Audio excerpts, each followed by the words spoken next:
Բարև ձեզ սիրելի հայրենակիցներ, ինչպես եւ կանխատեսվել էր հունվարի 3-ի համեմատ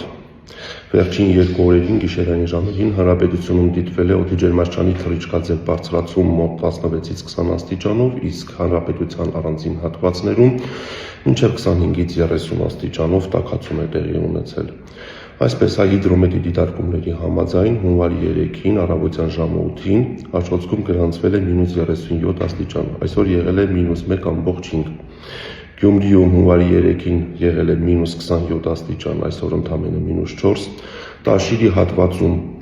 հունվարի 3-ին առավոտյան ժամը 8-ին եղել է -28, այսօր +7։ Մասրիկի հատվածում եղել է -26, այսօր +4, Գավառի հատվածում եղել է -23, այսօր +5, Սիսիանի հատվածում եղել է -20, այսօր +7 եւ Երևանի ցածրադիր գոտում հունվարի 3-ին առավոտյան 8-ի դրությամբ մենք ունեցել ենք մինչև -18 աստիճան, այսօր մինչև -3։ Առաջիկա 5 օրերին օդի ջերմային ֆոնում էական տատանումներ չեն կանխատեսվում։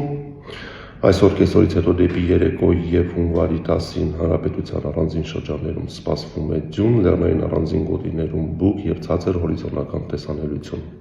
Ձեզ մաղթում եմ լավ օր։